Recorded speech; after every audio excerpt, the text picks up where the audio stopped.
अस्सलाम वालेकुम। उम्मीद है आप सब लोग खैरियत से होंगे। जी बच्चों, अभी मैं आपको न्यूट्रिशन का जो चैप्टर है उसका सेकंड लेक्चर समझाने लगा हूँ। सबसे पहले मैं आपको बताऊँगा कि न्यूट्रिएंट्स क्या हैं। What are nutrients?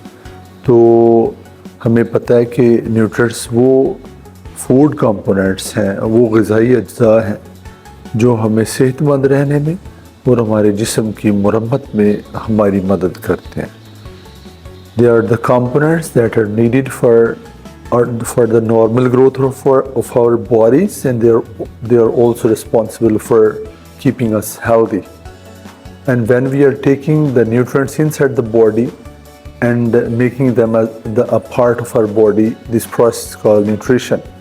अगर हम nutrients को जिस्म में ले जाएं और उसके बाद मुख्तलिफ स्टेप से गुजरने के बाद वो हमारे जिस्म का हिस्सा बन जाएं, तो ये अमल न्यूट्रिशन कहलाता है।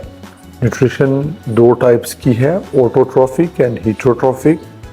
ऑटोट्रॉफिक न्यूट्रिशन में ऑर्गेनिजम्स अपनी फूड खुद बनाते हैं, जिसकी एग्जांपल्स प्लांट्स हैं सबसे मशहूर, जबकि हीटरोट्रॉफिक न्यूट्रिशन में the organisms are not able to prepare their own food. जानदार अपनी खुराक खुद नहीं बना सकते।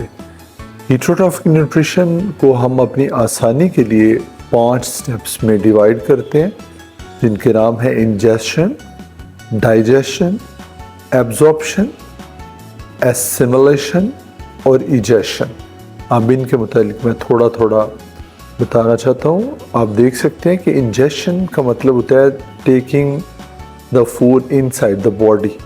जब आप खुराक खाना शुरू करते हैं तो इंजेशन स्टार्ट हो जाता है, जबकि digestion is the process in which the food is broken down into smaller pieces.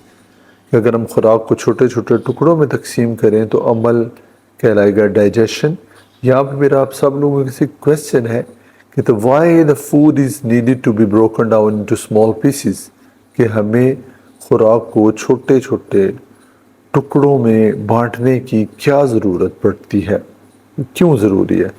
जबकि थर्ड स्टेप जो है, जिसका नाम एब्जॉर्प्शन या इंजज़ाब है, इसमें वो जो फूड है जिसे हमने छोटे छोटे टुकड़ों में बदला है वो ब्लड में और लिम्फ में शामिल होती है। फिर मेरा आपसे एक सवाल है कि आपको पता होना चाहिए कि लिम्फ और ब्लड में क्या फ़र्क है। उसके बाद सेकेंड लास्ट स्टेप होता है जिसका नाम है एसिमिलेशन। और एसिमिलेशन में क्या होता है कि जो फूड है एब्जॉर्प्शन के बाद that is conveyed to cells and tissues. उस खुराक को सेल्स और टिश्यूज़ यूज़ कर लेते हैं, जबकि फूड जब हमारी बॉडी में एंटर होती है और सारे स्टेप से गुजरने के बाद some part of the food is not utilised by the body, तो वो हिस्सा जो खुराक का जिस्म का हिस्सा ना बन सके उसको इजेशन के मरहले में बॉडी से बाहर निकाल दिया जाता है। इसलिए मैं कह सकता हूँ कि इजेशन वो अमल है जिसमें खुराक का बेकार पार्ट, यूजलेस पार्ट या अनडाइजेस्टेड पार्ट जो है that is eliminated outside the body, उसे जिस्म से बाहर निकाल दिया जाता है। मैं फिर ये क्वेश्चन करना चाहूँगा, क्या आप लोग बता सकते हैं कि why it is important to break the food, कि खुराक को तोड़ना क्यों ज़रूरी है। And what happens when we take proteins, fats and carbohydrates, यानी कि प्रोटीन्स, फैट्स और कार्बोहाइड्रेट्स डाइजेस्ट होने के बाद इनके साथ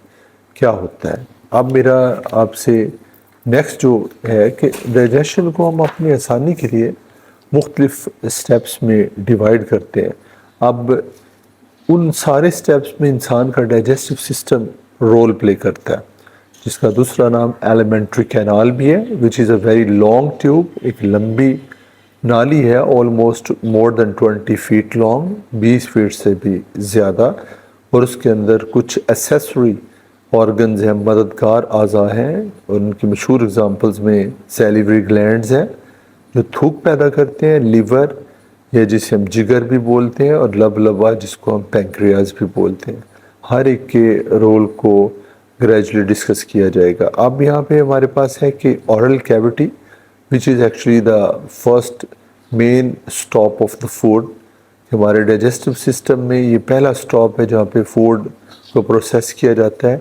پہلے ہمیں یہ پتہ ہونا چاہیے کہ where the oral cutie is located.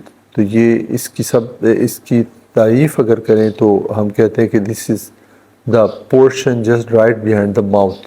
منہ کے پیچھے جگہ کا نام اورل کیوٹی ہے. اس میں ہماری زبان یعنی کہ ٹنگ ہے, اس کے بعد ہمارے چیکس ہیں, گال, ٹیتھ ہیں, دانت, اور سیلیوری گلینڈز تھوک پیدا کرنے والے گلینڈز. اورل کیوٹی میں ڈائجیشن دو طرح کی ہوتی ہے, میکینیکل اور chemical. Mechanical means the food is just broken down into smaller particles, and whereas saliva is mixed in these smaller particles, the broken down particles. کہ میکینیکل ڈائجیشن میں جو ہم کھانا کھاتے ہیں اس کو دانتوں کی مدد سے توڑا جاتا ہے, جبکہ زبان اس کو ٹیسٹ میں کی وجہ سے اس کے اپروول میں مدد دیتی ہے.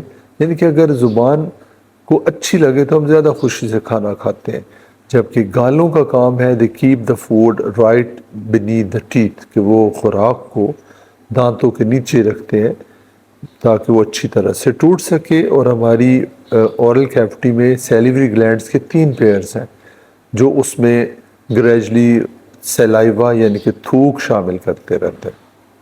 اب میکینیکل ڈائجیشن, اور اس میکینیکل ڈائجیشن کو آن دی ہول ہم میسٹیکیشن بھی بولتے ہیں. جبکہ اگر بات کریں کیمیکل ڈائجیشن کی تو اس میں فوڈ جو ہے اس کے اندر موجود سٹارچ جو ہے that is broken down into the maltose, یعنی کہ کمپلیکیٹڈ فارم سے وہ ایک ریلیٹیولی سمپل فارم میں چینج ہو جاتا ہے. اور میکینیکل پروسیس میں مین رول جو ہے وہ سیلائیوا کا ہے, اور سیلائیوا میں پانی ہوتا ہے, میوکس ایک لیسدار میٹیریل, اور انزائم ہوتا ہے جس کا نام ہے سیلیوری ایمائلیز. یہ انزائم ہمارے جسم میں ایک اور جگہ پر بھی پیدا ہوتا ہے, میں چاہوں گا کہ آپ اس کا نام کمنٹس میں شیئر کریں. جب یہ سارا کام ہو جائے میکینیکل اور کیمیکل ڈائجیشن, تو پھر فوڈ جو ہے اس کو نگلا جاتا ہے, سویلو کیا جاتا ہے. لیکن سویلو ہونے سے پہلے اس فوڈ کا نام ہے بولس. اس کا مطلب میں یہ کہہ سکتا ہوں کہ اورل کیوٹی جب فوڈ کو نیکسٹ پارٹس میں بھیجتی ہے تو اب اس فوڈ کو چھوٹی چھوٹی بولز کا نام دیا جاتا ہے, اور وہ بولز یا گولیاں کہلاتی ہیں بولس. اور نیکسٹ جو سٹاپ ہے that is pharynx, that is just beneath the oral cavity. اگلا حصہ فیرنکس ہے جو اورل کیوٹی کے بالکل نیچے ہے, پیچھے ہے. بہت شکریہ.